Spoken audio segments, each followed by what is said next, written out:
10 വർഷക്കാലത്തെ ഇടവേളയ്ക്ക് ശേഷം എഴുത്തിന്റെ ലോകത്തിലേക്ക് മടങ്ങി വന്ന രാഷ്ട്രീയ നിരൂപകനും എഴുത്തുകാരനുമായ MV ബെന്നിക്ക് പള്ളുരുത്തിയിൽ പൗരാവലി സ്വീകരണമൊരുക്കി. ആദരവ് സമ്മേളനം MK സാനു ഉദ്ഘാടനം ചെയ്തു. TP പിതാംബരൻ മാസ്റ്റർ അധ്യക്ഷത വഹിച്ച യോഗത്തിൽ MV ബെന്നി എഴുതിയ ദിനവൃത്താന്തം എന്ന പുസ്തകത്തിന്റെ പ്രകാശനം കവയത്രി വിജയലക്ഷ്മി നിർവഹിച്ചു.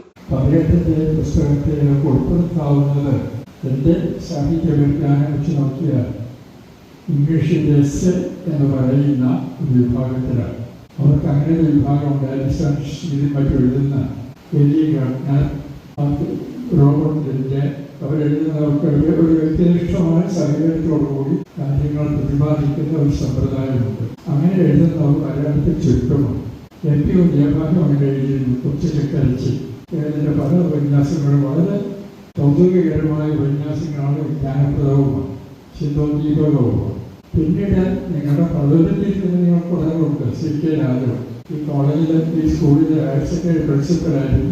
CK രാജുവും അതേ രീതിയിൽ നർമ്മരസത്തോടുകൂടി അപ്പനിഷ്ഠമായി അതേസമയം വിജ്ഞാനപ്രദമായി പ്രതിപാദിക്കുന്ന കഴിവുകൾ. ആ പാരമ്പര്യത്തിലാണ് MV ബെന്നിയും പള്ളുരുത്തിക്കാരൻ അതിൽ വന്ന് എത്തിയിരിക്കുന്നത്.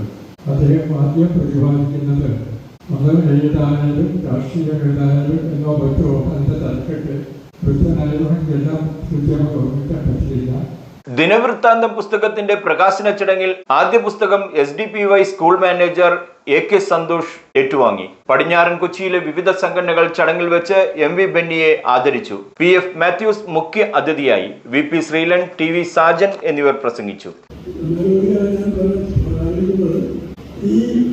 ബെന്നിയുടെ പുസ്തകത്തിനകത്ത് പണത്തിന്റെ ആധിപത്യത്തെ പറ്റി പ്രതിപാദിക്കുന്നു. പണാധിപത്യം എല്ലാത്തിനും പണം വേണം. അദ്ദേഹം പഠിക്കാൻ പണം വേണം, അദ്ദേഹം മനസ്സിലാൻ പണം വേണം.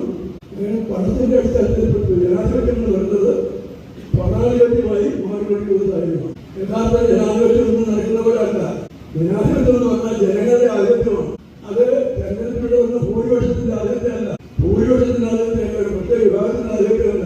മുഴുവൻ ജനങ്ങളുടെയും ആധിപത്യം ഉണ്ടാകുമ്പോൾ മാത്രമേ ജനാധിപത്യമാകും. അപ്പോൾ ഭൂരിപക്ഷവും ന്യൂനപക്ഷമില്ലാതെ മുഴുവൻ ജനങ്ങളെയും അങ്ങനെ തന്നെ ഒരുമിച്ച് കൊണ്ടുപോകാൻ കഴിയുന്ന ഒരു സംവിധാനമാണ് ജനാധിപത്യം.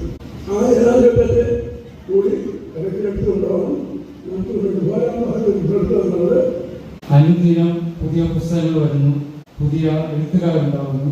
അങ്ങനെ പുസ്തക പ്രകാശന ചടങ്ങ് വളരെ സാധാരണമായി ഒരു ചടങ്ങായി മാറുകയാണ്. നമുക്കറിയാം, ഒരു എഴുത്തുകാരനെ രൂപപ്പെടുത്തുന്നത് സമൂഹമാണ്, അല്ലെങ്കിൽ അവൻ ജീവിക്കുന്ന പരിസരം. അങ്ങനെ നോക്കുമ്പോൾ എഴുത്തുകാർക്ക് വാഴാനുള്ള ഒരു വളർത്തുള്ള മണ്ണായി നമ്മുടെ പള്ളുരുത്തി കൊച്ചി ഒരുമാറുന്നു. അങ്ങനെ അനുഗ്രഹിക്കപ്പെട്ട ഒരു ഇടമായി നമ്മുടെ നാട് മാറുകയാണ്. ഇവിടെ ഇപ്പോൾ നമ്മൾ ഒരു പുസ്തക പ്രകാശനം എന്ന ഒരു സർവ്വസാധാരണമായ ഒരു ചടങ്ങല്ല എന്നാണ്. തീർച്ചയായും ഇതൊരു സവിശേഷതയേറെയുള്ള ചടങ്ങ്. മരിച്ചുപോയെന്ന് നമ്മൾ കരുതിയിരുന്ന ഒരാൾ തിരികെ വന്ന് ഒരു പുസ്തകം എഴുതി അദ്ദേഹത്തിൻ്റെ അദ്ദേഹം എങ്ങനെയാണ് ജീവിക്കുന്ന കാലത്തിരുന്നത് അതേപോലെ തിരിച്ചു വന്നിട്ട് ഒരു പുസ്തകം നമുക്ക് സമ്മാനിക്കുക. അപ്പോൾ അത് കേരളത്തിൽ തന്നെ അല്ലെങ്കിൽ മലയാള സാഹിത്യ ലോകത്തെ ഇതിനു മുമ്പ് സമാനമായ ഒരു ചരിത്രം ഉണ്ടോ എന്ന് ചോദിച്ചാൽ അങ്ങനെ ചരിത്രം ഇല്ലെന്ന് തന്നെ പറയേണ്ടി. അപ്പൊ അങ്ങനെ സവിശേഷമായ ഒരു ചടങ്ങിനാണ് നമ്മൾ സാക്ഷ്യം വഹിക്കുന്നത്. കൊച്ചിയിൽ നിന്നുള്ള വാർത്തകളും വിശേഷങ്ങളും ഇനിയുമുണ്ട്. മറ്റൊരു വാർത്തയുമായി കാണാം. റിഡ്ജൻ റിബല്ലോ, ന്യൂസ് ടുഡേ, പള്ളുരുത്തി.